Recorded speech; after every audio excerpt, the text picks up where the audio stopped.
La vida puede cambiar en un abrir y cerrar de ojos. O mejor dicho, con el clic de una cámara. Así me pasó a mí. A mis 60 años, creí conocer a mi esposo por completo después de 4 décadas juntos. Hasta que, por casualidad, instalé cámaras de vigilancia en nuestra casa y descubrí un secreto tan oscuro que no solo destruyó mi matrimonio, sino que casi lleva a mi hija al borde del abismo. Lo que vi en esas grabaciones me hizo cuestionar todo lo que creía sobre la persona con la que compartí toda mi vida. Pero antes de continuar, asegúrate de ya estar suscrito al canal y escribe en los comentarios: ¿desde dónde estás viendo este video? Nos encanta saber hasta dónde están llegando nuestras historias. Mi nombre es Elena y hasta hace 6 meses tenía lo que muchos llamarían una vida perfecta. Una casa cómoda en las afueras de Guadalajara, 2 hijos maravillosos, Javier, de 32 años, ya casado y viviendo en Monterrey, y Daniela, mi hija menor de 19 años, que aún vivía con nosotros mientras cursaba el primer año de medicina, y Ricardo, mi esposo de 63 años, con quien llevaba casada 41 años. Ricardo siempre fue un hombre respetado en nuestra comunidad. Abogado exitoso, participaba activamente en la iglesia local y era conocido por su generosidad y buen humor. Todos lo adoraban, especialmente nuestros hijos, para quienes siempre fue un padre ejemplar. Al menos, eso era lo que yo pensaba. Los primeros indicios de que algo andaba mal comenzaron hace unos 2 meses, cuando noté cambios sutiles en el comportamiento de Daniela. Mi hija siempre fue alegre, extrovertida, habladora. Una muchacha que llenaba nuestra casa con su risa contagiosa y energía inagotable. Pero, de repente, comenzó a estar más callada, retraída. Pasaba horas encerrada en su habitación, evitaba las comidas familiares y cuando estaba presente, apenas levantaba los ojos del plato. «Debe ser el estrés de la universidad», comentó Ricardo una noche, cuando expresé mi preocupación. «Medicina no es fácil, Elena. Deja que la niña respire». Pero mi instinto de madre me decía que había algo más. Intenté hablar con Daniela varias veces, pero ella siempre evadía el tema, diciendo que solo estaba cansada o que tenía muchos exámenes que estudiar. Aún así, notaba la forma en que se encogía cuando su padre entraba al mismo espacio, cómo evitaba quedarse a solas con él. Una mañana, mientras arreglaba su habitación, encontré un diario escondido debajo del colchón. Sé que no debería haberlo hecho, pero lo abrí. La mayoría de las páginas estaban en blanco, excepto por una, donde había escrito repetidamente: «¿Por qué hace esto? ¿Por qué sigue haciendo esto?». Mi corazón se oprimió. ¿De quién estaba hablando? Fue entonces cuando empecé a prestar más atención. Ricardo, que siempre había tenido el sueño pesado, ahora parecía despertarse varias veces durante la noche. En algunas ocasiones, al despertar de madrugada, noté que no estaba en la cama. Cuando le pregunté, decía que había ido al baño o a buscar un vaso de agua. «Es la próstata», explicaba con una sonrisa cansada. «Ya sabes cómo es, después de los 60. Comencé a notar otros detalles extraños, como insistía en que Daniela no le pusiera seguro a su puerta, alegando cuestiones de seguridad, como siempre se ofrecía a verificar si ella estaba bien antes de que durmiéramos, la forma en que la miraba cuando creía que nadie lo observaba, no como un padre mira a una hija, sino con algo más posesivo. Una noche me despertó un ruido sutil. Ricardo no estaba en la cama. Miré el reloj, 2:47 de la madrugada. Me levanté en silencio y salí de la habitación. En el pasillo oscuro vi una rendija de luz saliendo del cuarto de Daniela. La puerta estaba entreabierta. Mi corazón se aceleró. Me acerqué despacio, con cuidado de no hacer ruido. Fue entonces cuando escuché la voz de Ricardo, baja y autoritaria. «Sabes que esto es nuestro secreto, ¿verdad? Nadie puede saberlo, especialmente tu mamá». Me congelé allí mismo, incapaz de moverme. ¿Qué estaba pasando? ¿Qué hacía mi esposo en el cuarto de nuestra hija en medio de la noche? Quise entrar, confrontarlo, exigir explicaciones. Pero algo me detuvo. ¿Y si estaba imaginando cosas? ¿Y si había una explicación perfectamente inocente? Regresé a nuestra habitación, con el corazón martilleándome el pecho. Cuando Ricardo volvió, fingí estar dormida. Pasé el resto de la noche despierta, pensando, ponderando, tratando de encontrar explicaciones que no fueran la terrible sospecha que empezaba a formarse en mi mente. A la mañana siguiente, sin decir nada a nadie, fui a una tienda de electrónica y compré 2 minicámaras de vigilancia. El dependiente, un joven de no más de 25 años, me explicó cómo funcionaban. Son discretas y se pueden acceder desde su celular en cualquier momento, me dijo, mostrándome la aplicación que necesitaría descargar.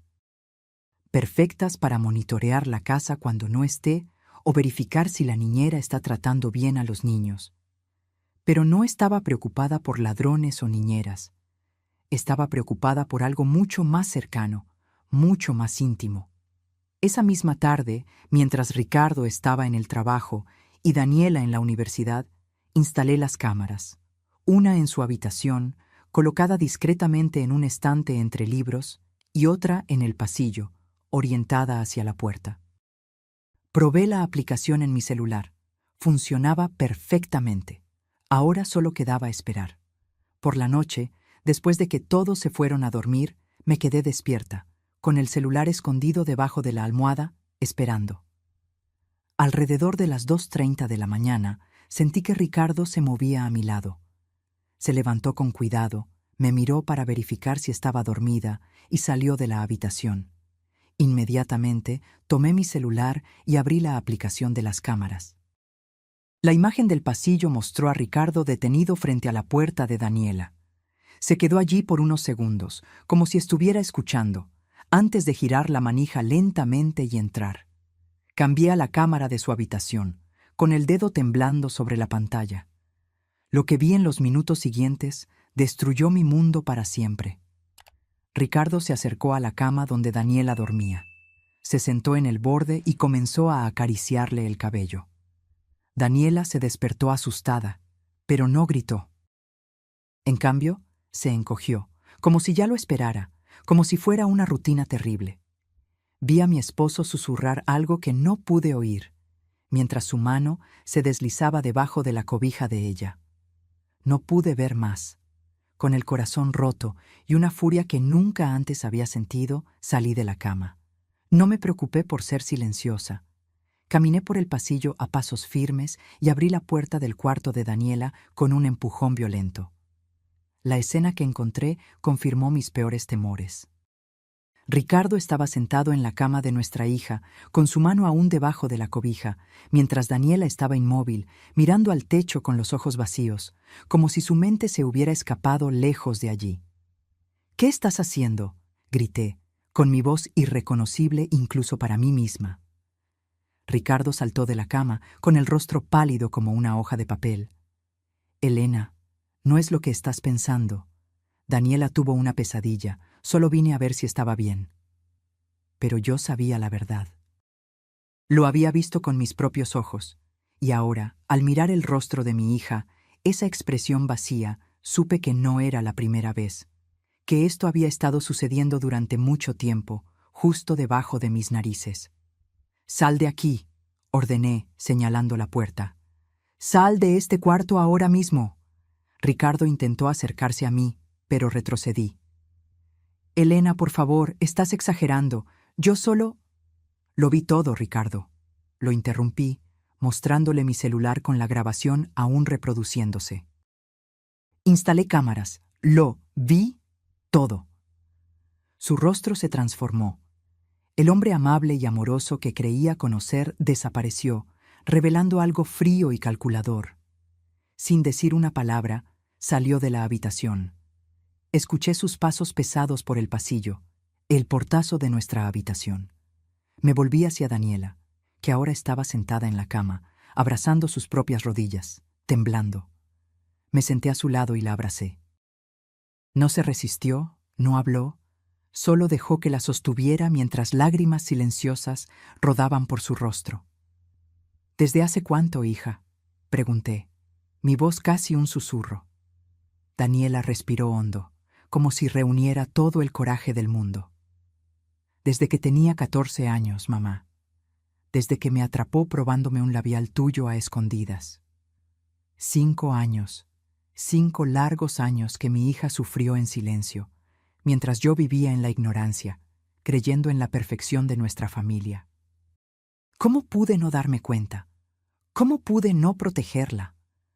¿Por qué nunca me lo contaste?, pregunté, sabiendo que la culpa no era de ella, pero incapaz de comprender su silencio por tanto tiempo. Él dijo que nadie me creería, que tú te pondrías de su lado, que yo destruiría a nuestra familia. Sollozó, y dijo que si yo contaba algo, él haría lo mismo con Sofía.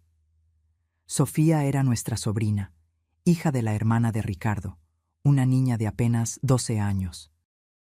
Mi estómago se revolvió ante la posibilidad de que ella también pudiera ser víctima de ese monstruo al que llamé esposo durante tantos años. Vámonos de aquí, decidí en ese instante. Ahora mismo. Ayudé a Daniela a tomar algo de ropa y artículos esenciales. Tomé mi bolso, las llaves del coche y mi celular con las grabaciones, la prueba del crimen de Ricardo. Sin mirar atrás, salimos de la casa que había sido nuestro hogar por más de 2 décadas. En el coche, mientras conducía sin rumbo fijo en la madrugada, miré a mi hija en el asiento del pasajero. Su rostro estaba vacío, exhausto, pero había algo nuevo en sus ojos: alivio. Finalmente, su secreto había sido revelado. Finalmente, alguien había creído en ella. ¿A dónde vamos, mamá?, preguntó con voz tenue. A un lugar seguro, respondí, decidida. Y luego iremos a la policía. Esto termina hoy, hija.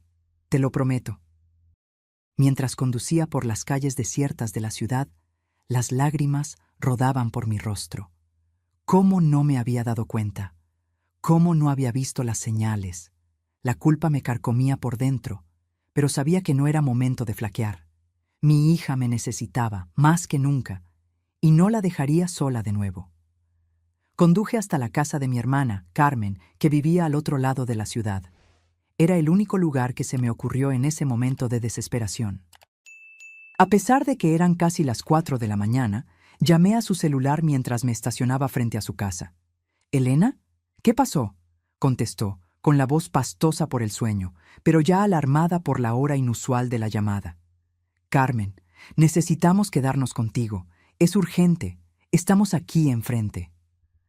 Pocos minutos después, Carmen abrió la puerta, vestida con una bata, el cabello despeinado y el rostro lleno de preocupación. Su esposo, Miguel, estaba justo detrás. Cuando vio nuestros rostros, el mío contorsionado por la rabia y el dolor, el de Daniela pálido y vacío, no hizo preguntas, solo nos abrazó y nos condujo adentro. «¿Están seguras ahora?», dijo, guiándonos a la sala. «¿Quieren contarme qué sucedió?». Daniela se sentó en el sofá, encogida como una niña pequeña. La miré, pidiéndole permiso en silencio, y ella asintió levemente. Con voz temblorosa, le conté a mi hermana todo: los cambios en el comportamiento de Daniela, mis sospechas, la instalación de las cámaras y, finalmente, el terrible descubrimiento. Carmen escuchó todo en silencio, su rostro pasando de la incredulidad al horror y luego a la furia. «Ese monstruo», murmuró, abrazando a Daniela, que ahora lloraba silenciosamente. «¿Cuánto tiempo ha estado sucediendo esto, querida?». Daniela dudó, mirándome en busca de apoyo. Asentí, animándola a hablar. «Desde mis 14 años, tía», respondió, con la voz casi inaudible. «Comenzó cuando me atrapó probándome maquillaje a escondidas. Dijo que me estaba volviendo una mujer hermosa y que tenía un secreto especial para mostrarme». Miguel, que hasta entonces estaba de pie, apoyado en la pared, dejó escapar una maldición en voz baja. «Voy a llamar a la policía ahora mismo». «Espera», le pedí, poniendo mi mano en su brazo. «Quiero hacerlo, pero necesito ser yo. Por Daniela». Mientras Miguel preparaba un té para todos y Carmen llevaba a Daniela a la habitación de invitados, me senté sola en el balcón, tratando de ordenar mis pensamientos. Mi mente era un torbellino de emociones: culpa por no haberme dado cuenta antes, rabia porque Ricardo había traicionado nuestra confianza de la manera más vil posible, y miedo por lo que nos deparaba el futuro. Miré mi celular. 7 llamadas perdidas de Ricardo. Desactivé el tono. No tenía nada que decirle ahora. No había explicación en el mundo que pudiera justificar lo que hizo. Pero había una decisión que tomar. ¿Qué hacer a continuación? Lo que me preocupaba no era solo el trauma de Daniela, sino también la posibilidad de que Sofía, nuestra sobrina, pudiera estar en peligro.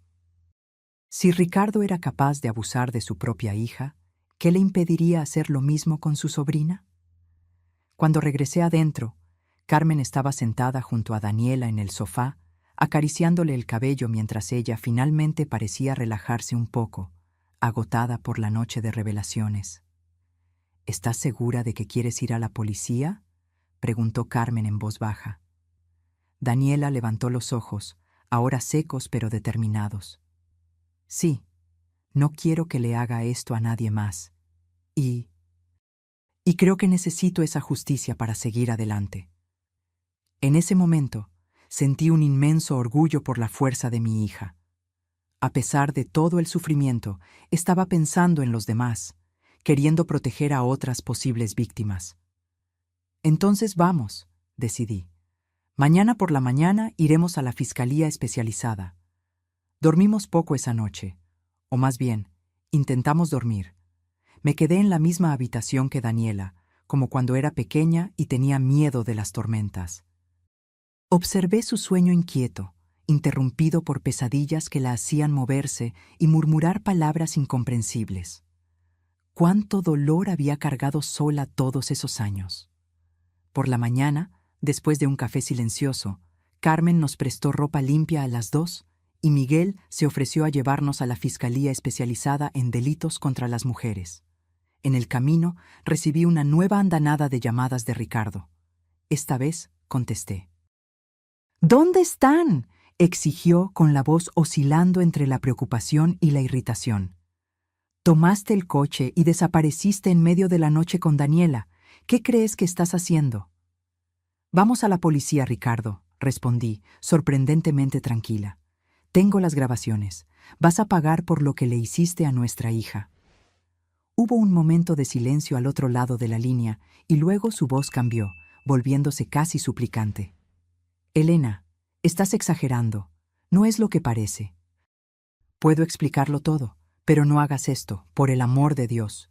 Piensa en nuestra familia, en nuestra reputación. ¿Reputación?, repetí incrédula. ¿Abusaste de nuestra hija durante 5 años y te preocupa la reputación? Yo nunca abusé de ella, gritó. Fue solo un cariño paternal.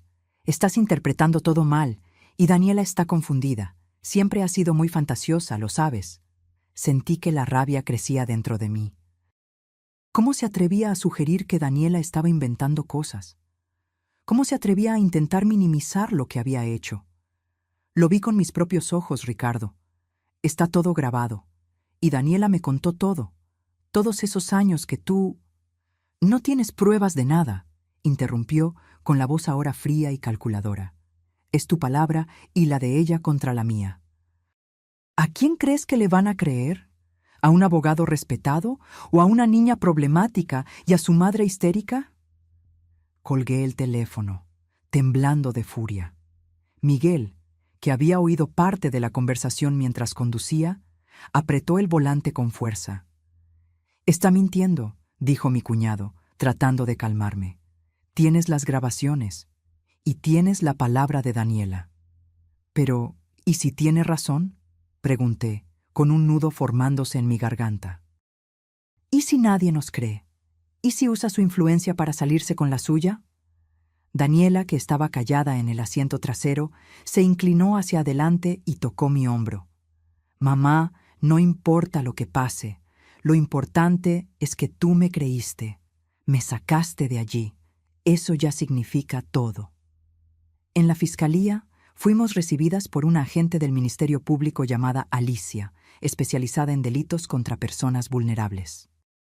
Nos condujo a una sala privada, donde Daniela pudo dar su testimonio sin interrupciones. Lloré silenciosamente mientras escuchaba a mi hija relatar, con dolorosos detalles, los años de abuso que sufrió. Alicia escuchó todo con atención profesional, haciendo preguntas ocasionales, pero siempre respetuosa y cuidadosa. Cuando Daniela terminó, la fiscal se dirigió a mí. Señora Elena, las grabaciones que mencionó serán fundamentales como prueba. ¿Podría mostrarme? Con las manos temblorosas, le entregué mi celular, con la aplicación de la cámara abierta en las grabaciones de la noche anterior. Alicia miró en silencio, con el rostro impasible, pero vi que sus dedos apretaban el bolígrafo que sostenía con tanta fuerza que pensé que se iba a romper. Esto es evidencia suficiente para una orden de aprehensión, dijo finalmente. El comportamiento de su esposo en la grabación, combinado con el testimonio de Daniela, constituye el delito de violación equiparada, incluso si ahora tiene 19 años, ya que el abuso comenzó cuando era menor de edad. Además, existe el agravante de ser su padre, lo que configura abuso de autoridad. ¿Y qué pasa ahora?, pregunté, dominada por una mezcla de alivio y aprensión. Vamos a levantar el reporte oficial, tomar las declaraciones formalmente y solicitar la orden de prisión preventiva. Usted y su hija necesitarán un lugar seguro para quedarse, ya que también emitiremos una medida de protección contra él. Pueden quedarse en mi casa, ofreció Carmen, que había permanecido en silencio hasta entonces, por el tiempo que sea necesario. Alicia asintió, aprobando. Perfecto. Y en cuanto a la sobrina que mencionaron, Sofía, es importante verificar si también fue víctima. Podemos solicitar una evaluación psicológica si su madre consiente. Mi corazón se encogió al pensar en Sofía. ¿Habría sufrido también a manos de ese monstruo? La idea era tan dolorosa que apenas podía respirar. Cuando salimos de la fiscalía, ya pasaba del mediodía. Daniela parecía exhausta, pero había una nueva determinación en sus ojos, como si un peso inmenso se hubiera quitado de sus hombros. Yo, en cambio, me sentía devastada. ¿Cómo pude vivir tanto tiempo con un hombre capaz de tal atrocidad y no darme cuenta de nada? De camino de regreso a casa de Carmen, mi celular sonó de nuevo. No era Ricardo, sino Estela, su hermana y madre de Sofía. Mi estómago se anudó. Elena, dijo tan pronto como contesté, con la voz temblando. La policía acaba de llevarse a Ricardo. ¿Qué está pasando? Dijo que es todo un malentendido, que estás inventando cosas. Respiré hondo, reuniendo coraje. Estela, no es fácil decir esto, pero Ricardo abusó sexualmente de Daniela durante 5 años. Lo descubrí anoche. Instalé cámaras porque sospechaba que algo andaba mal. Hubo un silencio prolongado al otro lado de la línea. No, murmuró finalmente. No puede ser verdad. Mi hermano no haría eso. Es un hombre de familia, un cristiano. Lo vi con mis propios ojos, Estela. Insistí, conteniendo las lágrimas. Y Daniela me contó todo. Él la amenazó. Le dijo que haría lo mismo con Sofía si contaba algo.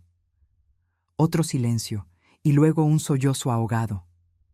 Dios mío, Sofía ha estado tan extraña últimamente. Callada, asustada. Ya no quiere ir a su casa los fines de semana, pero nunca explicó por qué. Mi corazón se hundió. La sospecha que más temía parecía estar confirmándose. Estela, lleva a Sofía a un psicólogo inmediatamente. Y si quieres, la fiscal Alicia puede ayudarte. Estamos saliendo de la fiscalía ahora mismo. Lo haré, dijo, llorando abiertamente ahora. Y Elena, perdóname por no creerlo de inmediato. Es que es tan monstruoso. Lo sé, respondí, comprendiendo perfectamente su shock. Después de todo, yo misma había tardado en aceptar la terrible verdad. Mantengámonos en contacto. Cuando colgué, vi que Daniela me observaba, con los ojos llorosos. ¿Crees que también le hizo eso a Sofía?, preguntó, con la voz casi un susurro. No respondí de inmediato, incapaz de articular en palabras el horror de esa posibilidad. En lugar de eso, solo la abracé fuerte, como si pudiera, con ese gesto, protegerla de todo el mal del mundo, algo que fallé en hacer durante tanto tiempo. No lo sé, hija, dije finalmente, pero si lo hizo, pagará por eso también, lo prometo. Los días que siguieron fueron un torbellino de emociones, declaraciones formales y decisiones difíciles. Ricardo fue detenido preventivamente, acusado de violación equiparada con agravante por abuso de autoridad. Su rostro apareció en los periódicos locales, causando un verdadero terremoto en nuestra comunidad. El abogado respetado, padre de familia ejemplar, miembro activo de la Iglesia, ahora expuesto como el depredador que realmente era. Daniela y yo continuamos en casa de Carmen, incapaces de regresar a nuestra propia casa, que ahora parecía contaminada por los recuerdos de lo que había sucedido allí. Javier, mi hijo mayor, vino corriendo desde Monterrey tan pronto como se enteró, devastado y furioso con su padre. ¿Cómo pudo hacer eso?, repetía incrédulo mientras abrazaba a su hermana con fuerza. Lo voy a matar, lo juro. No, Javier, dijo Daniela, sorprendentemente firme. Él no lo vale. No tires tu vida por su culpa. Ya va a pagar por lo que hizo. La madurez de mi hija, incluso ante tanto sufrimiento, me impresionaba y conmovía, pero sabía que, debajo de esa fuerza aparente, había heridas profundas que necesitarían tiempo, mucho tiempo para sanar. Una semana después de la detención de Ricardo, recibimos la noticia que temíamos. Los exámenes psicológicos de Sofía confirmaron que ella también había sido víctima de abuso. Estela estaba devastada, culpándose por no haberse dado cuenta de las señales, exactamente como yo me culpaba.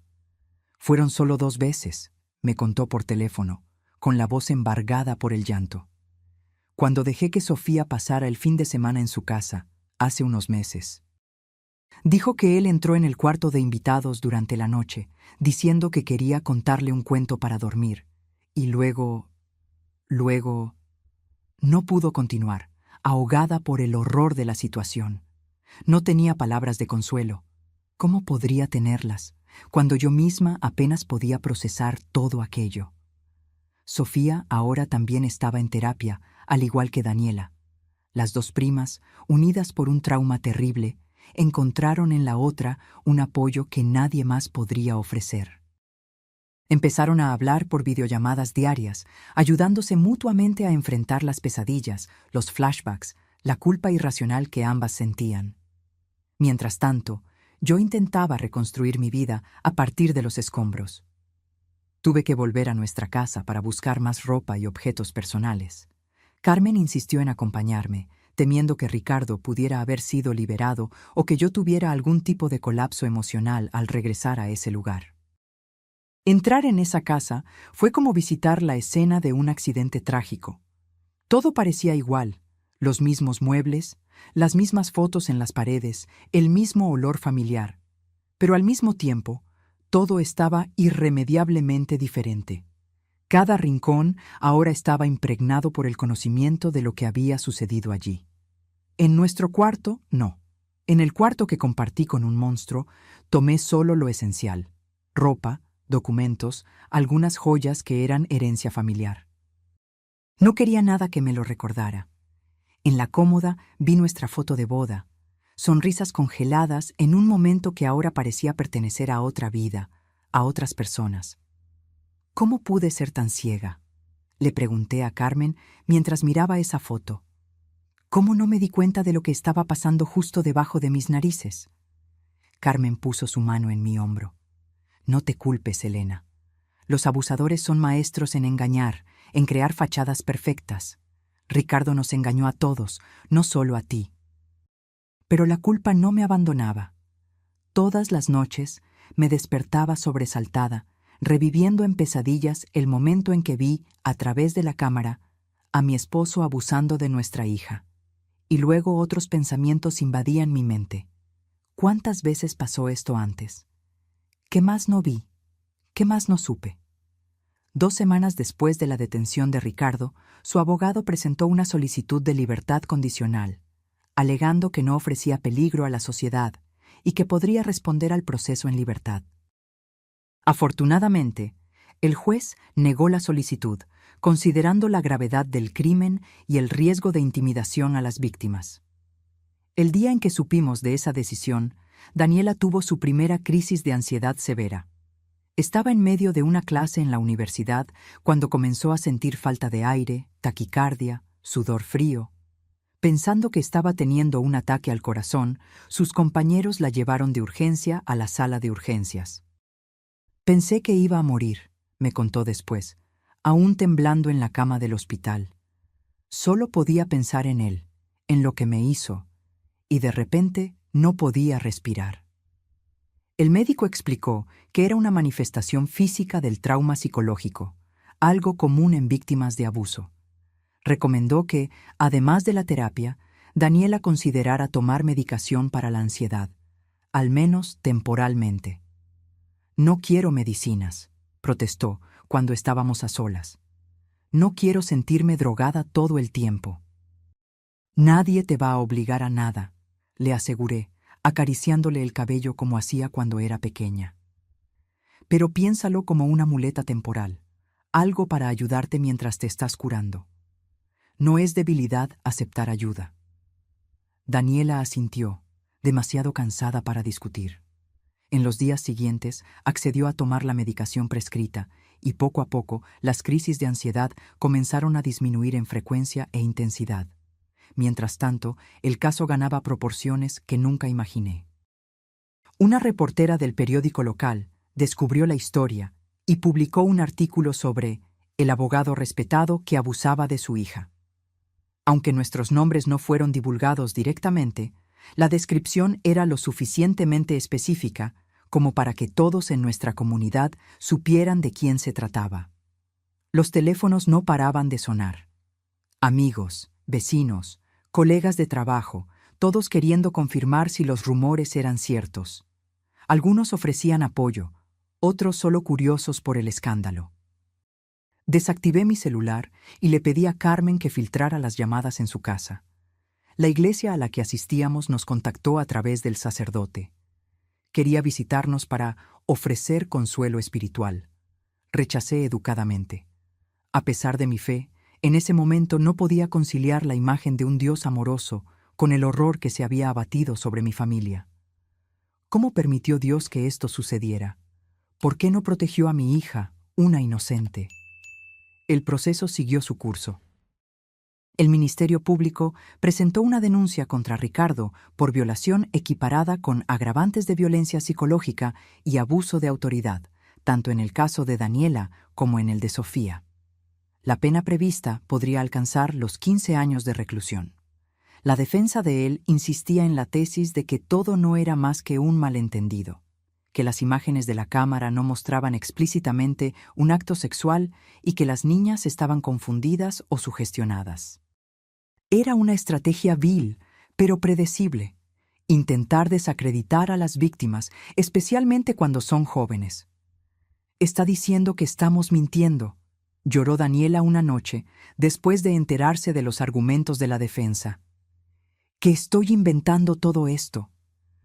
«No importa lo que diga», la consolé, aunque estaba tan furiosa como ella. «Tenemos las pruebas, tenemos la verdad de nuestro lado». Pero la verdad, descubrí, no siempre es suficiente en el sistema de justicia. O al menos, no es tan rápida como nos gustaría. El proceso se arrastraba, con audiencias programadas y reprogramadas, peritajes solicitados, testigos declarando. Cada paso parecía diseñado para hacer que las víctimas revivieran su trauma repetidas veces. Mientras tanto, nuestra vida práctica también exigía decisiones difíciles. No podíamos quedarnos indefinidamente en casa de Carmen, aunque ella insistiera en que no era molestia. Y yo necesitaba encontrar un trabajo. Había sido ama de casa durante la mayor parte de mi matrimonio, confiando en los ingresos de Ricardo. Ahora, a mis 60 años, me vi obligada a empezar de cero. Decidí vender nuestra casa. Además de necesitar el dinero, Ninguna de las dos podía imaginarse volver a vivir allí. Cada rincón de esa casa guardaba recuerdos ahora manchados por la terrible verdad que descubrimos. La inmobiliaria consiguió un comprador rápidamente. Ironía del destino, el precio estaba por debajo del mercado, porque la casa se había hecho famosa por el escándalo. Con el dinero de la venta, compré un pequeño apartamento para Daniela y para mí, en una colonia diferente, lejos de miradas curiosas y susurros malévolos. Conseguí también un empleo como asistente administrativa en un consultorio médico, gracias a la recomendación de un amigo de Carmen. El salario era modesto, pero suficiente para nuestras necesidades básicas. Daniela insistió en continuar la universidad, a pesar de las dificultades emocionales y financieras. «No voy a dejar que lo que él hizo destruya mi futuro, mamá», dijo con una determinación que me llenó de orgullo. «Voy a graduarme, voy a ser médica, voy a ayudar a otras personas que pasaron por lo que pasamos nosotras». 4 meses después del descubrimiento, tuvo lugar la primera audiencia en la que Daniela tendría que declarar. Yo estaba tan nerviosa como ella, temiendo el efecto que revivir todo podría tener en su frágil equilibrio emocional. En la sala de audiencias me senté al fondo, como determinó el juez, para no influir en el testimonio. Vi a mi hija, tan joven y tan marcada, sentarse frente al juez, al fiscal y al abogado defensor. Ricardo también estaba allí, sentado a pocos metros de ella, separado solo por una mesa.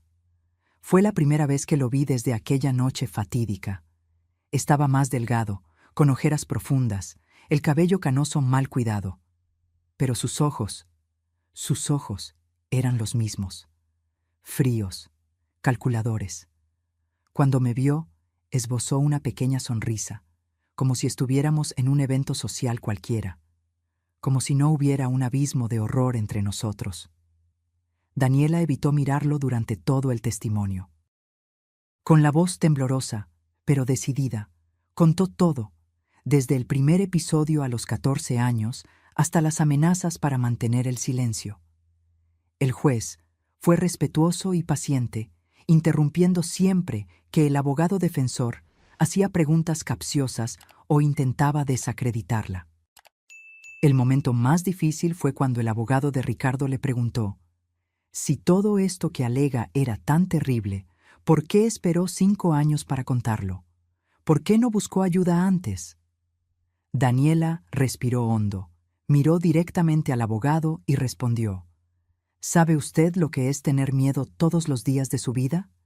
¿Miedo de que nadie le crea? ¿Miedo de destruir a su familia? ¿Miedo de que la persona que debería protegerla le haga daño a otras personas que usted ama si abre la boca? Hubo un silencio pesado en la sala. El abogado pareció momentáneamente sin palabras ante la intensidad emocional de esa respuesta. Cuando terminó la audiencia, Daniela estaba exhausta, pero había una nueva firmeza en ella, como si ese testimonio hubiera sido, de alguna manera, liberador. Al salir del tribunal, me abrazó fuerte.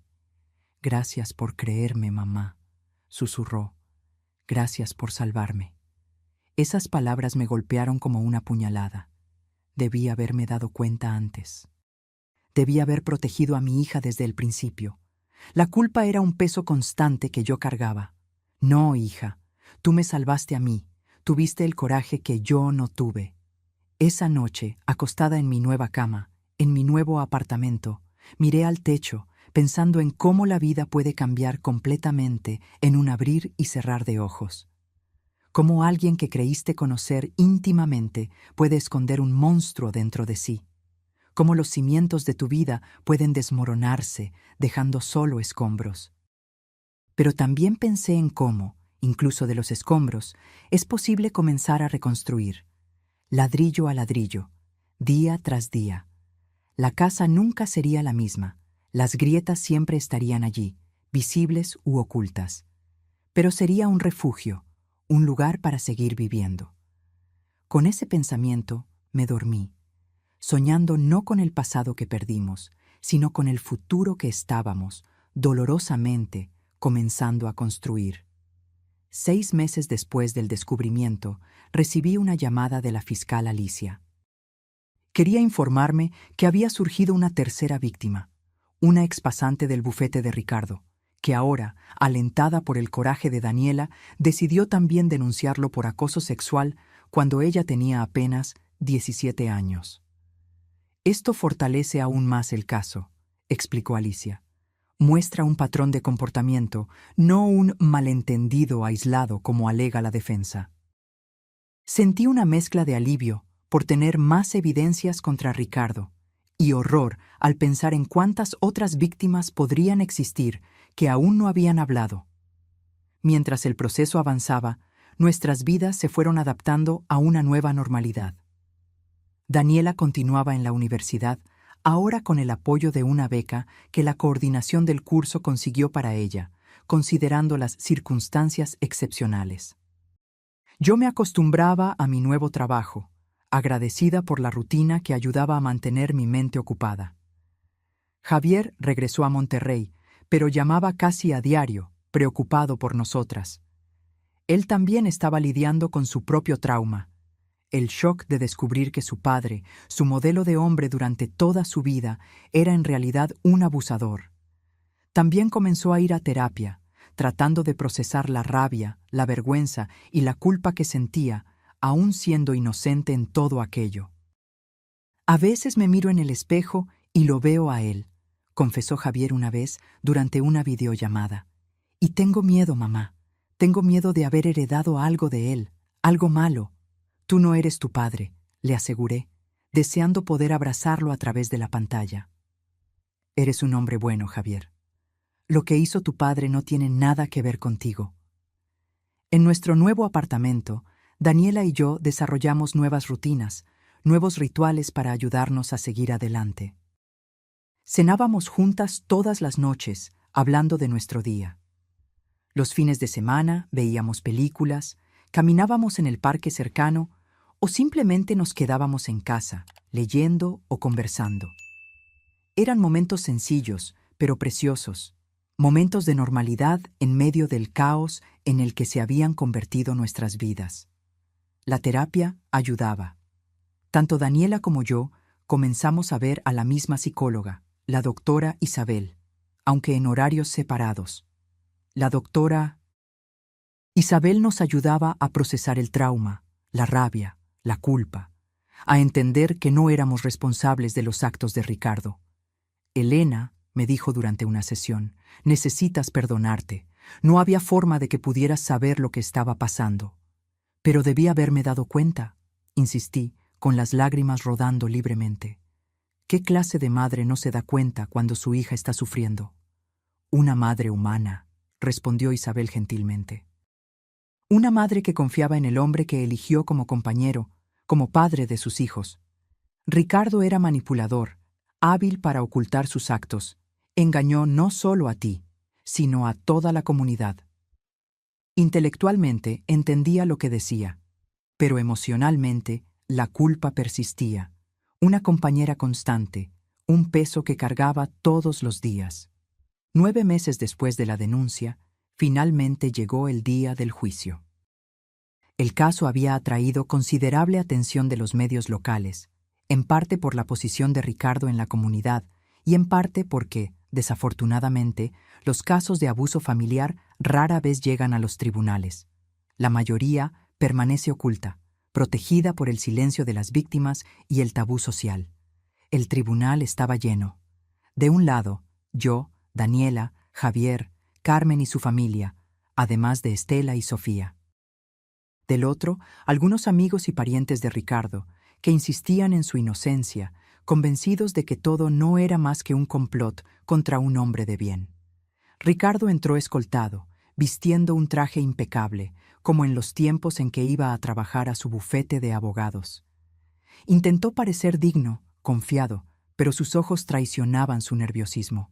Sabía que las evidencias en su contra eran sólidas. El juicio duró 3 días. Fueron escuchadas las víctimas, Daniela, Sofía y la ex pasante, Verónica. Las grabaciones de las cámaras fueron exhibidas, los peritajes psicológicos fueron presentados. Testigos de ambos lados declararon. El tercer día, el juez anunció la sentencia. Ricardo fue condenado a 12 años de prisión con régimen cerrado por violación equiparada con agravante por abuso de autoridad. Además, debía pagar indemnización por daño moral a las víctimas. Cuando se leyó la sentencia, sentí como si un peso inmenso se quitara de mis hombros. Era justicia, finalmente. Daniela, a mi lado, lloró silenciosamente, una mezcla de alivio y dolor que yo comprendía perfectamente. Ricardo, en cambio, perdió la compostura que había mantenido durante todo el juicio. «¡Esto es un absurdo!», gritó, mientras los policías lo conducían afuera. «Se van a arrepentir de esto, especialmente tú, Elena. Yo confié en ti». Sus palabras me golpearon como una bofetada. ¿Él confió en mí? ¿Y la confianza que yo deposité en él? ¿La confianza que Daniela depositó en su propio padre? ¿La confianza que fue rota de la forma más cruel posible? Salimos del tribunal rodeadas de reporteros que querían declaraciones, fotos, cualquier cosa para alimentar la noticia del día. Los ignoramos a todos y nos dirigimos directamente a casa, agotadas física y emocionalmente. Esa noche, Daniela, Javier, que había venido para el juicio, Carmen, Miguel, Estela y Sofía cenaron con nosotras. Era una celebración contenida, no de alegría, sino de alivio, de cierre de un capítulo doloroso, de justicia, aunque tardía. «Puede apelar», explicó el fiscal, que gentilmente nos llamó después del juicio. «De hecho, es casi seguro que lo hará. Pero las evidencias son sólidas. Es improbable que la sentencia sea significativamente reducida o revertida». Esa noche marcó un punto de inflexión en nuestras vidas. No era el fin del dolor, del trauma, de los recuerdos que siempre nos perseguirían, pero era el comienzo de un camino de curación verdadera. Ahora, sin la incertidumbre del proceso judicial cerniéndose sobre nuestras cabezas, podíamos realmente empezar a mirar hacia adelante. En los meses que siguieron, cada una de las víctimas encontró su propio camino para lidiar con lo que había pasado. Sofía, ahora de 13 años, continuaba en terapia y había comenzado a expresarse a través del arte, pintando cuadros vibrantes que, según ella, espantaban a los monstruos. Verónica, la expasante, se graduó en la Facultad de Derecho y decidió especializarse en Derecho de Mujeres y Niños para ayudar a otras víctimas como ella. Y mi Daniela, mostraba una resiliencia que me sorprendía a diario. Continuaba en la Facultad de Medicina, determinada a convertirse en psiquiatra infantil. «Quiero ayudar a niños traumatizados, mamá», me dijo. «Quiero que sepan que no están solos, que lo que pasó no fue culpa suya, y que existe vida, una buena vida, después del trauma». En cuanto a mí, poco a poco fui aprendiendo a vivir en esta nueva realidad. El trabajo en el consultorio médico se convirtió en más que solo un medio de sustento. Se convirtió en un lugar donde me sentía útil, valorada. Hice nuevos amigos, personas que no me conocían como la esposa del abogado que abusó de su hija, sino simplemente como Elena. Por las noches, a veces, cuando la casa estaba en silencio y mis defensas bajas, los pensamientos sombríos todavía volvían. Las preguntas sin respuesta. ¿Cómo no me di cuenta? ¿Por qué hizo esto? ¿Qué podría haber sido diferente? Pero entonces recordaba las palabras de la doctora Isabel. «No puedes cambiar el pasado, Elena. Pero puedes decidir cómo el pasado va a influir en tu presente y tu futuro. Puedes elegir ser una víctima permanente o una sobreviviente en evolución». Y elegí sobrevivir. Elegí evolucionar. Por mí, por Daniela, por todas las otras mujeres que ya pasaron o aún pasarán por situaciones similares. Porque la verdad es que historias como la nuestra son mucho más comunes de lo que nos gustaría admitir. Un año después de la sentencia, Ricardo continuaba en prisión, su apelación aún tramitando lentamente en los tribunales superiores. Ya no pensaba mucho en él. Había enterrado las fotos, los recuerdos, los 41 años de un matrimonio que se reveló una mentira. Él ya no era parte de mi vida, excepto como una sombra distante, un fantasma que ocasionalmente todavía aparecía en pesadillas, pero ya sin el poder de paralizarme de miedo o dolor. Una tarde de sábado particularmente hermosa, Daniela y yo caminábamos por el parque cerca de nuestro apartamento. El sol de otoño doraba las hojas de los árboles y el aire tenía esa dulzura peculiar de la estación. Nos sentamos en un banco, observando a los niños jugar en el área de juegos, sus risas llenando el aire. «Mamá», dijo Daniela suavemente, «quería agradecerte». «¿Por qué, hija?», pregunté sorprendida. «Por todo, por haberme creído, por haber tenido el coraje de denunciarlo, por haber estado a mi lado durante todo este proceso, por no haberte rendido con nosotras dos». Sus palabras me conmovieron profundamente. «Nunca me rendiría contigo, Daniela, nunca». «Lo sé», sonrió, una sonrisa genuina que iluminaba sus ojos de una forma que no veía hacía mucho tiempo. «Y por eso estoy logrando seguir adelante, porque sé que no estoy sola». En ese momento, bajo el sol de otoño, con mi hija a mi lado, sentí una paz que no experimentaba hacía mucho tiempo. El camino hacia la curación aún era largo, con altibajos, días buenos y días malos, pero estábamos caminando juntas, paso a paso, reconstruyendo nuestras vidas a partir de los escombros. Y tal vez, solo tal vez, podríamos transformar nuestro dolor en algo significativo, algo que ayudara a otras mujeres y niños atrapados en situaciones similares. Tal vez nuestra historia podría ser un faro, mostrando que es posible encontrar coraje para denunciar, fuerza para enfrentar el proceso judicial y esperanza para volver a empezar, no importa cuán devastadora sea la traición. Porque al final, lo que descubrí es que la verdadera fuerza no está en nunca caer, sino en levantarse todas las veces, incluso cuando parece imposible. Y en ese proceso de levantarse, de sanar, reside una belleza profunda y transformadora que solo quien pasó por algo similar puede realmente comprender. Descubrí que la curación no es lineal. No hay un camino recto del trauma a la recuperación. Es más como una espiral, donde a veces sientes que estás volviendo al punto de partida, solo para darte cuenta de que en realidad estás en un nivel diferente, viendo las cosas desde una perspectiva nueva. 18 meses después del descubrimiento que cambió nuestras vidas, Daniela y yo creamos nuevas rutinas, nuevos hábitos, una nueva forma de ser familia. Nuestro pequeño apartamento se convirtió en un hogar acogedor, lleno de plantas que cuidábamos juntas, libros que amábamos y fotografías nuevas. Solo nosotras dos, Javier cuando venía a visitarnos, Carmen y su familia, momentos felices que capturábamos para reemplazar los recuerdos dolorosos. Las terapias continuaban, aunque con menor frecuencia. Daniela ahora veía a la doctora Isabel solo una vez al mes, más como mantenimiento que como tratamiento intensivo. Yo continuaba mis sesiones quincenales, aún trabajando en temas de culpa y autoperdón que se resistían a desaparecer. En una de esas sesiones le comenté a la doctora Isabel cómo me sentía dividida sobre mi pasado con Ricardo. «Es extraño», confesé. «A veces me encuentro pensando en los momentos buenos que tuvimos, como cuando nació Javier, o nuestros viajes familiares, y por un instante olvido quién es realmente. Y luego me siento culpable por esos pensamientos, como si estuviera traicionando a Daniela de alguna manera».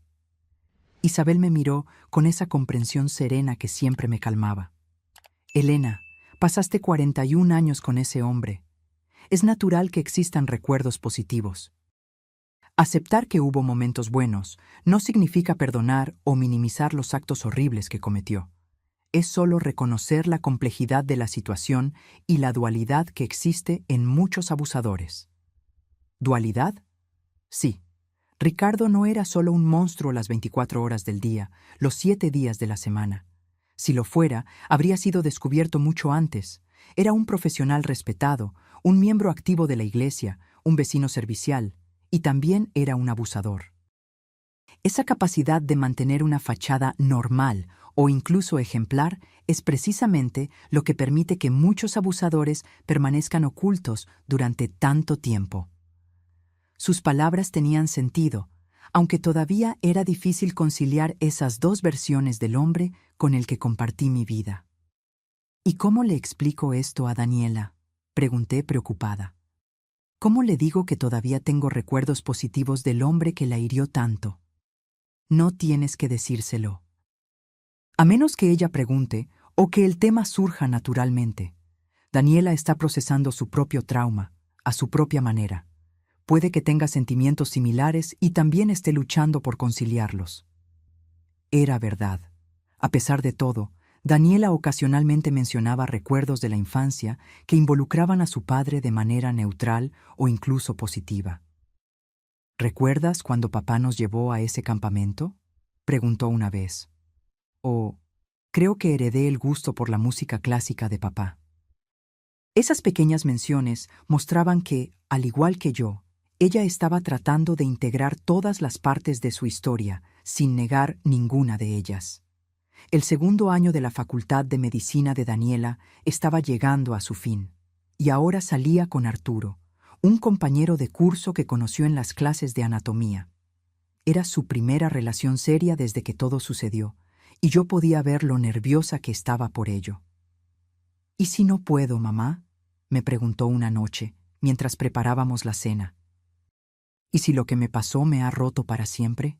¿Y si nunca puedo tener una relación normal con un hombre?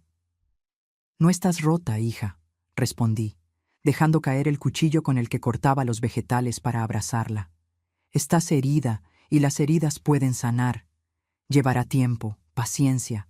Arturo parece entender eso, parece dispuesto a ir a tu ritmo. Ella asintió contra mi hombro. Es increíble, mamá, tan paciente. Pero a veces tengo miedo de que se canse de esperar, de lidiar con mis crisis de ansiedad, con mis momentos de pánico cuando las cosas se vuelven más íntimas. Si realmente te ama, esperará, lo entenderá. Y si no lo entiende, entonces no es la persona adecuada para ti. Daniela se apartó un poco, secándose una lágrima. ¿Sabes qué es lo más difícil? Es que una parte de mí quiere esa intimidad, quiere ser tocada, quiere sentir. Pero luego vienen los flashbacks, el pánico, y me cierro por completo. ¿Ya hablaste con la doctora Isabel sobre esto? Sí, estamos trabajando en ello. Me sugirió que fuera completamente honesta con Arturo sobre lo que pasó para que él entienda que mis reacciones no tienen nada que ver con él. ¿Y se lo contaste? Daniela dudó. Se lo conté. No todo, no en detalle, pero lo suficiente para que entienda por qué a veces me alejo de repente o por qué ciertas cosas me ponen incómoda. ¿Y cómo reaccionó? Una pequeña sonrisa apareció en su rostro. Lloró, mamá, no de lástima, sino de rabia por lo que me pasó.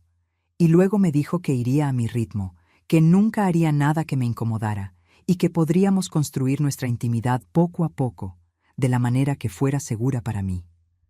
Sentí una oleada de gratitud por ese joven que parecía tan comprensivo, tan diferente de la imagen masculina que Ricardo había dejado en nuestras vidas. Parece ser un muchacho especial, comenté, volviendo a cortar los vegetales. Lo es, asintió Daniela, retomando su tarea de preparar la salsa. Y eso me asusta aún más. ¿Por qué?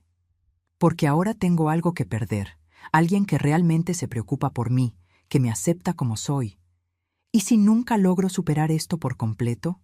¿Y si él eventualmente se cansa de la novia dañada? Daniela, dije, volteándome para mirarla de nuevo, no estás dañada. Eres una sobreviviente. Fuerte, valiente, resiliente, y cualquiera que no pueda ver eso no merece tu amor. Ella sonrió, una sonrisa temblorosa pero genuina. Gracias, mamá. No sé qué sería de mí sin ti.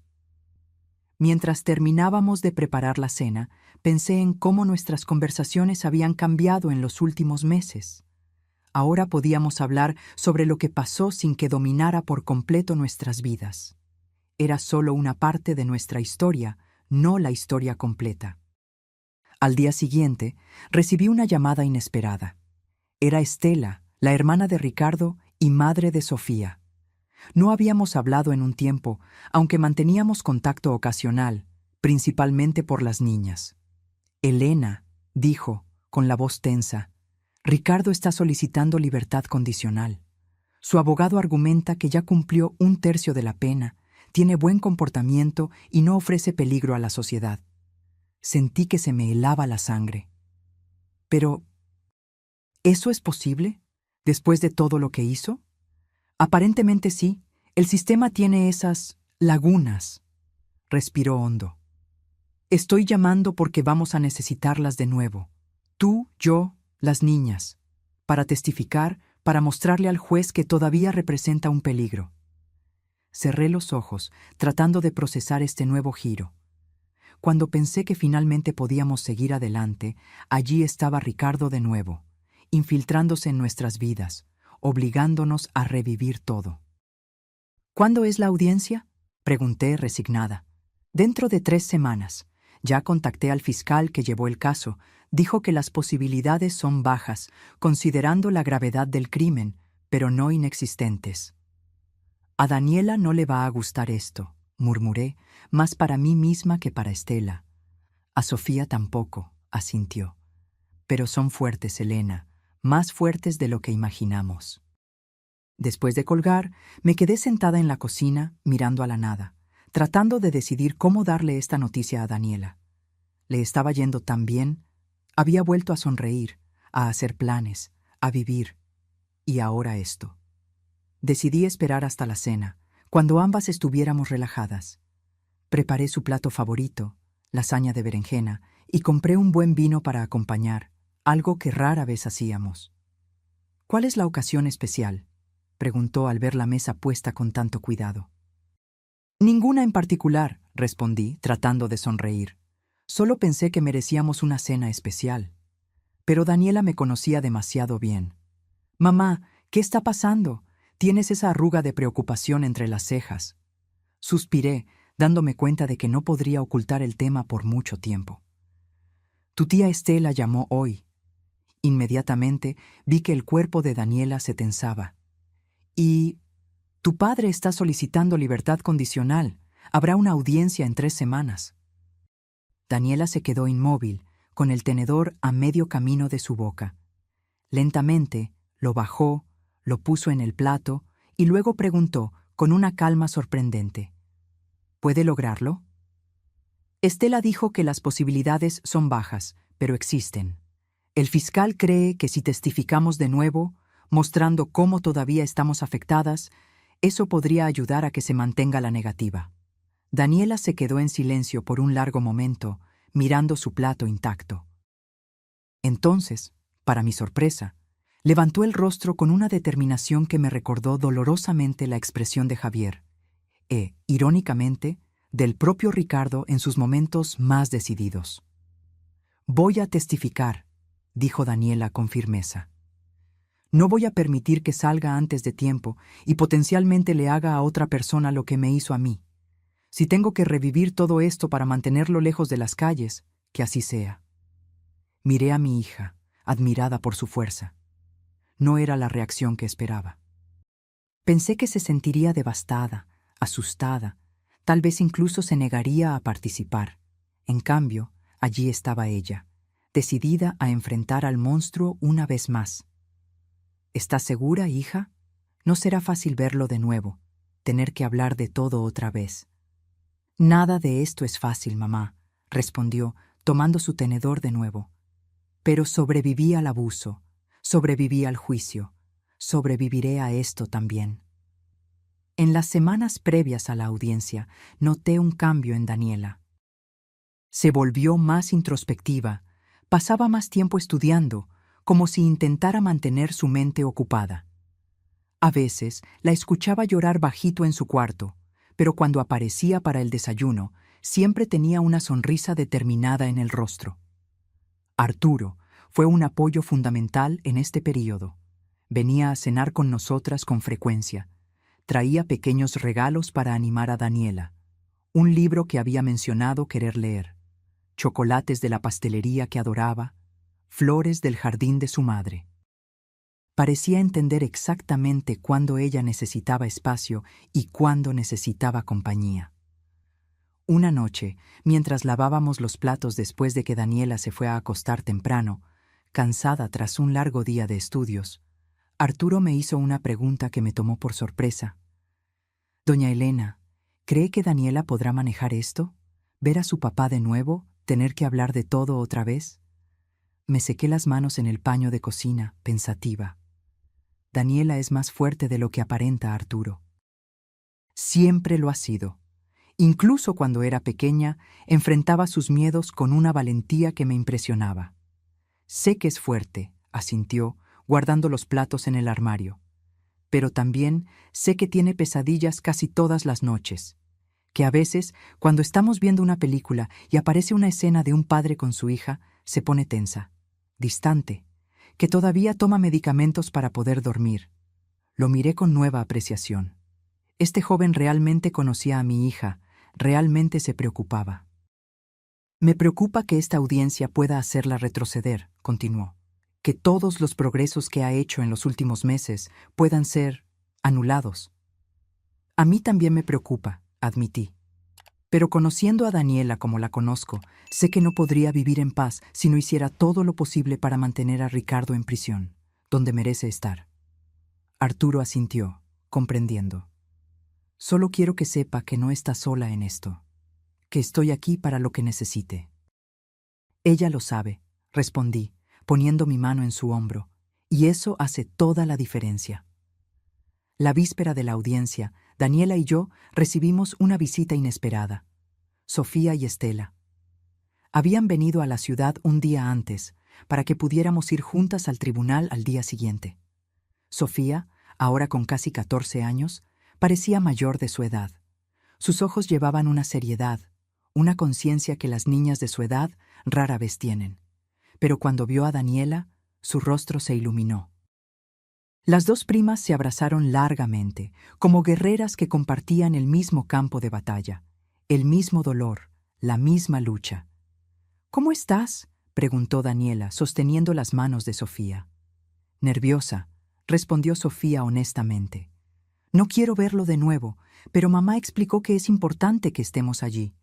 «Es importante», confirmó Daniela, «y yo voy a estar allí contigo. Vamos a enfrentar esto juntas como siempre».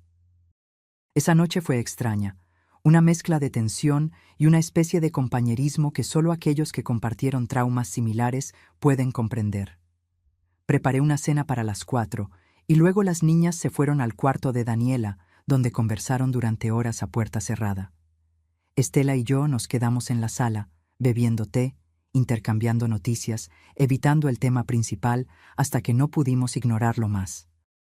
«¿Cómo crees que será mañana?», preguntó finalmente, girando la taza entre sus manos. «Difícil», respondí sinceramente.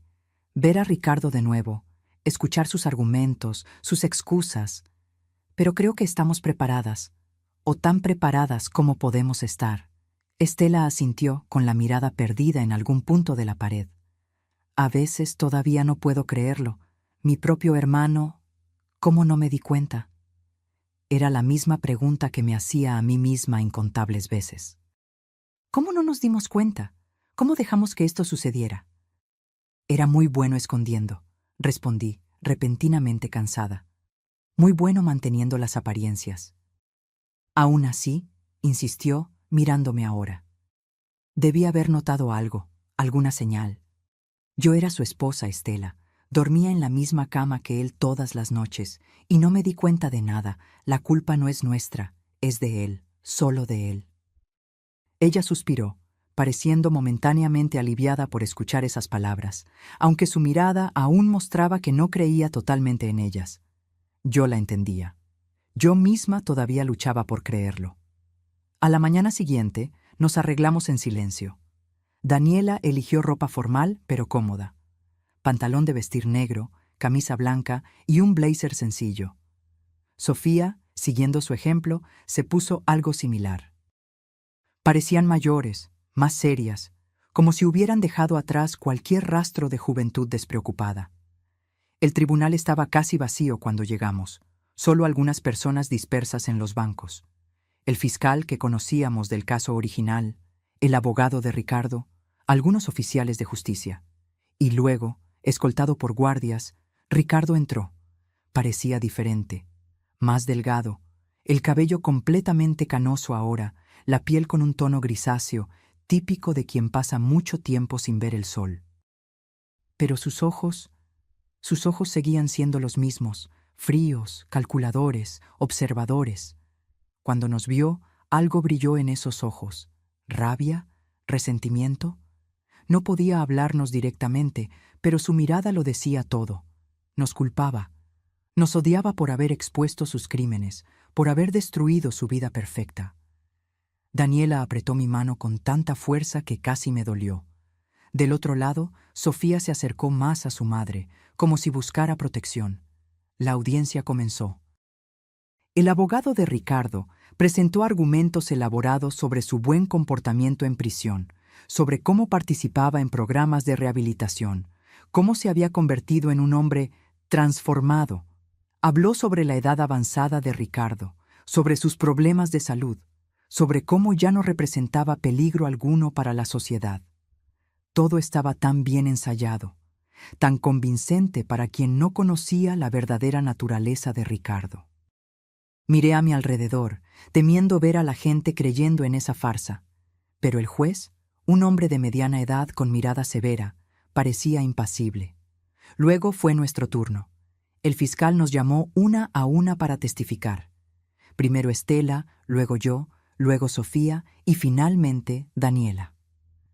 Cuando llegó el turno de Daniela, se levantó con una dignidad que me llenó de orgullo. Caminó hasta el frente de la sala, hizo el juramento y miró directamente al juez. «Su nombre completo, por favor», le pidió. «Daniela Torres», respondió con voz clara. «Señorita Torres, ¿cómo se sentiría sabiendo que su padre podría ser liberado antes del cumplimiento completo de su condena?» Daniela respiró hondo, y yo podía ver que estaba luchando por mantener la compostura.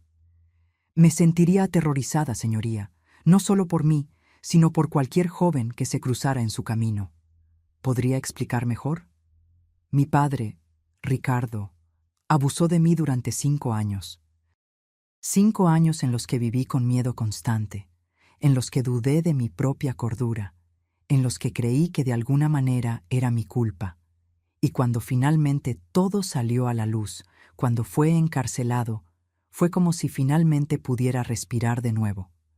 La idea de que pueda estar libre, de que pueda estar en cualquier lugar, me causa pánico. ¿Cree que todavía representa un peligro?» Daniela miró directamente a Ricardo por primera vez. Sus miradas se cruzaron, y yo podía sentir la electricidad de ese momento, el silencioso enfrentamiento entre víctima y agresor. «Creo que sí», respondió, volviendo a mirar al juez.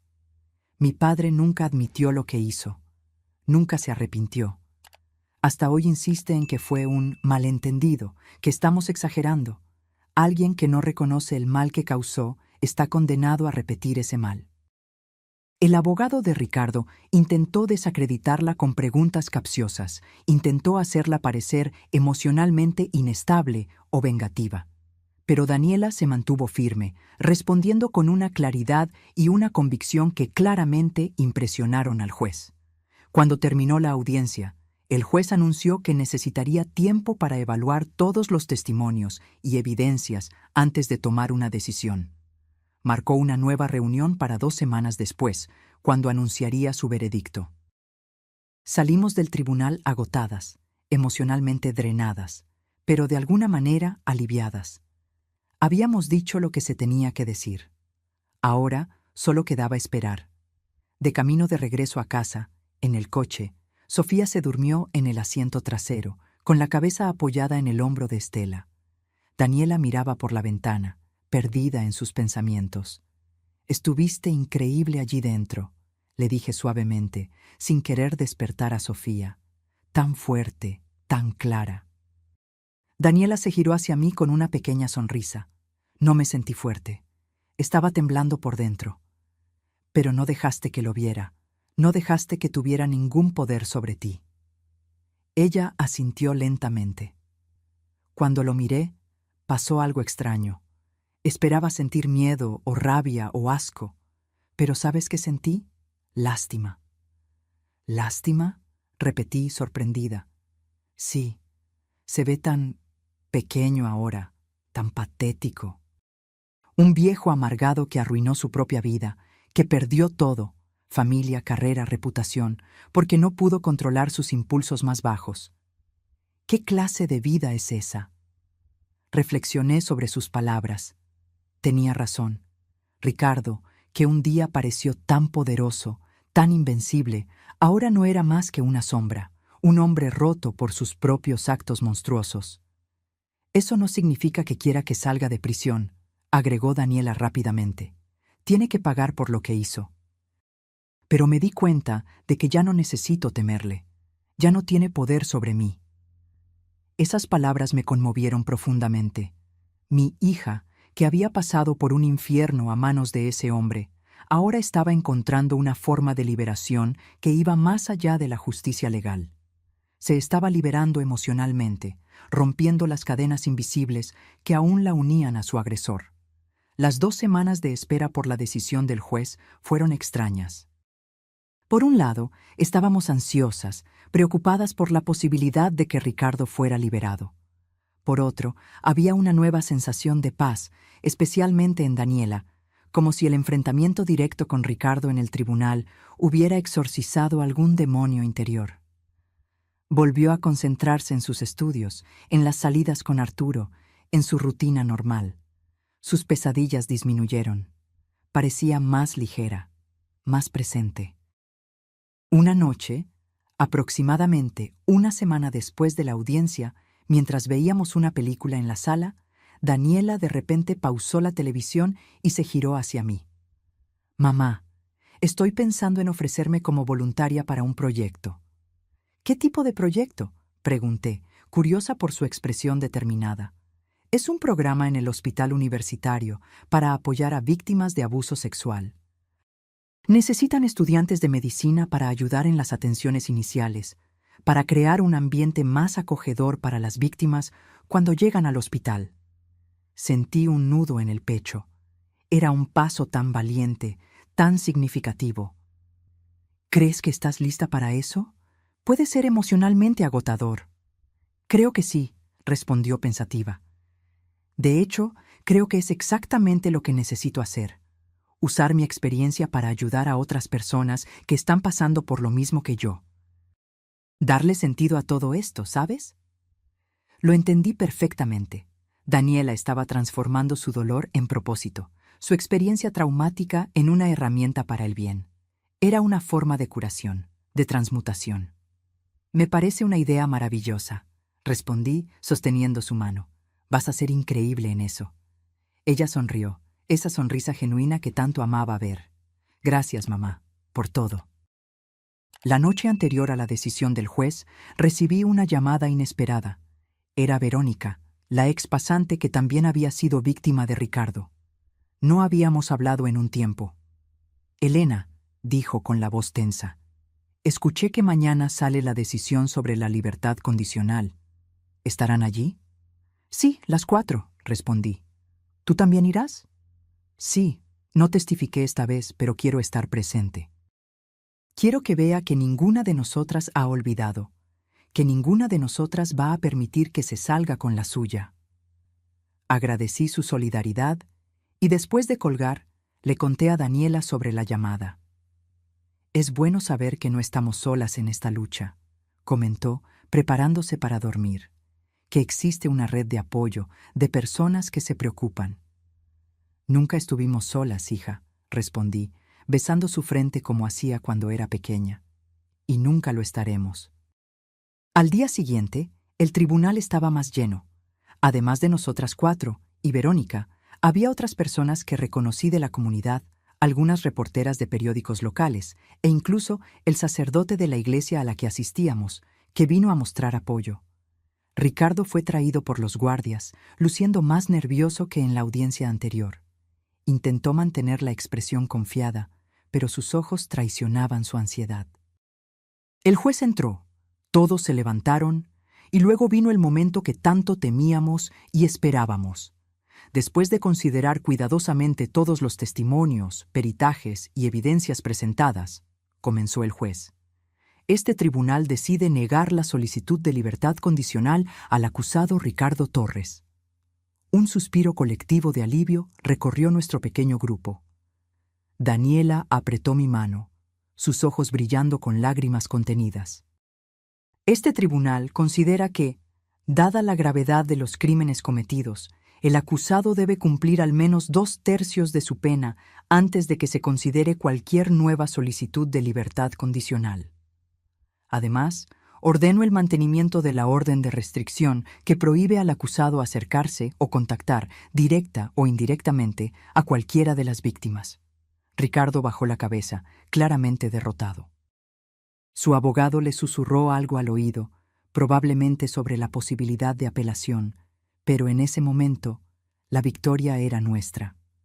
Al salir del tribunal, Daniela, Sofía, Verónica y yo nos abrazamos, un círculo de mujeres unidas por una experiencia terrible, pero también por el coraje de enfrentarla, de buscar justicia, de no dejarse silenciar. ¿Se acabó?, preguntó Sofía con voz pequeña y esperanzada.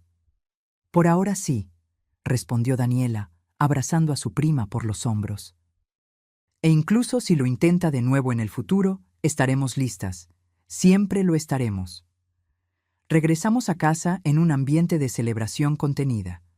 No era alegría exactamente. ¿Cómo podría serlo ante todo lo que habíamos pasado? Sino una profunda sensación de justicia, de cierre.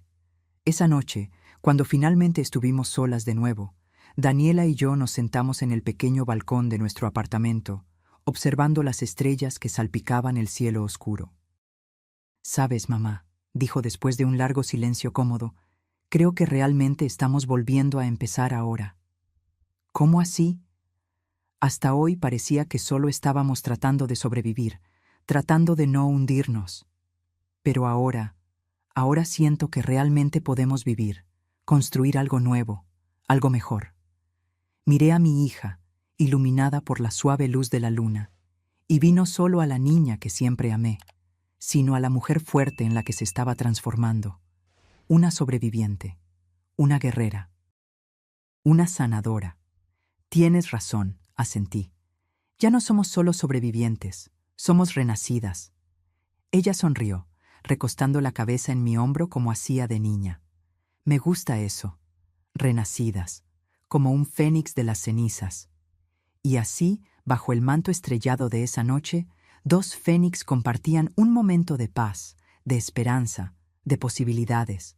El camino que teníamos por delante aún sería largo, aún tendría sus altibajos, sus cicatrices y sus dolores. Pero ahora teníamos algo que durante mucho tiempo nos pareció imposible. Teníamos futuro. Ahora, si te gustó esta historia, haz clic en suscribirte y dime en los comentarios qué parte te dejó con la boca abierta. Y no olvides hacerte miembro para tener acceso a videos exclusivos que no publico aquí. Te espero allí.